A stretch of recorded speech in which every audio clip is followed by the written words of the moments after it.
नमस्कार। मैं इस समय रिखणीखाल के सिद्धखाल में हूं। मेरे सामने जो शख्सियत बैठी है, ये बहुत बड़ा संदेश है उत्तराखंड के लिए। नागेंद्र बिष्ट जी हैं, डायरेक्टर पद से रिटायर होकर गांव में आके बसे हैं और खेती कर रहे हैं।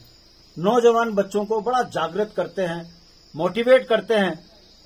पूछने पर इन्होंने कहा, ये भविष्य है उत्तराखंड के, इन्हीं परिस्थितियों से निकलकर मैं बड़े ऊंचे पद तक पहुंचा हूं। इनके विचारों से मैं इतना प्रभावित हुआ हूं, मुझे लगा क्यों ना इनकी बात आम जनमानस तक पहुंचे। पहले तो सर्वप्रथम आपको मेरा सादर प्रणाम। जी, एक सवाल मेरे मन में है, सुविधाएं भोग के गांव के जंगल में आखिर क्यों? आपके मान के चलो कि इस धरती से लगाओ, पहाड़ से लगाओ, अपनेपन से लगाओ, जो लौट के आए इसलिए यहाँ। अब बताओ तो असलियत बात अपनी कि बचपन तो मेरा यहीं बीता 5वीं तक।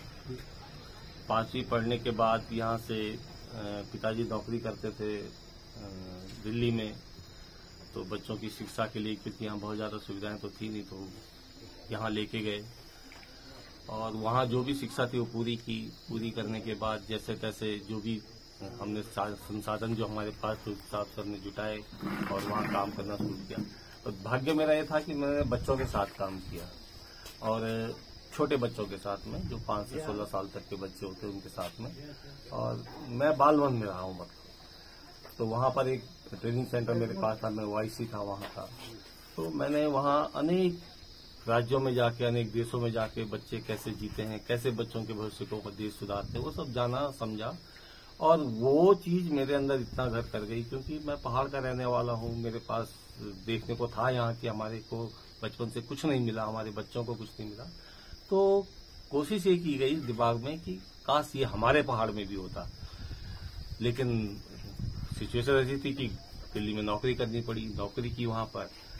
तो उसके बाद कुछ समय के बाद पिताजी जो है जब रिटायर हो गए, तो उन्होंने कहा, बेटा तुम लोग यहाँ रहो आराम से, और मैं तो घर जाऊंगा, वहाँ एक सुंदर सा मकान बनाऊंगा अपना, वहाँ आराम से रहूंगा, ताजी हवा है, स्वच्छ खानदान है, खान पीन है, तो लिहाजा आप जो है अपना यहाँ इंतजाम कर लो, मैं वहाँ चलता हूँ।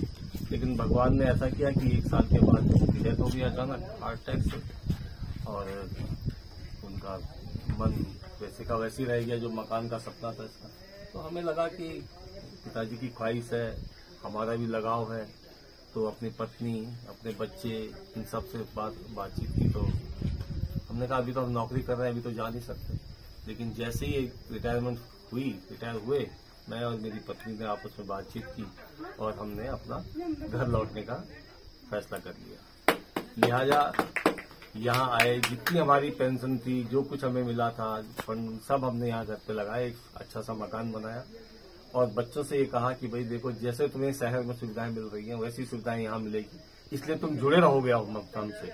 तो बच्चे आज भी, मेरे जवाई, मेरे बच्चे, मेरी बेटियां, मेरे मामा मामी, सब लोग जो है जुड़े हुए, आज भी आते हैं, रहते हैं और आनंद है यहाँ पर। अच्छी हवा है, अच्छा खान पान है, अच्छे लोग हैं और आज लग रहा है कि मतलब अब जी रहे हैं, अभी तक तो नौकरी पे थे, लेकिन अब लग रहा है कि जीवन जी रहे हैं आप, चाहे थोड़े दिन हो लेकिन अच्छे हैं। सुना आपने, अब लग रहा है कि हम असली जीवन जी रहे हैं। ये सोच है जिसने इस उत्तराखंड को बनाया है।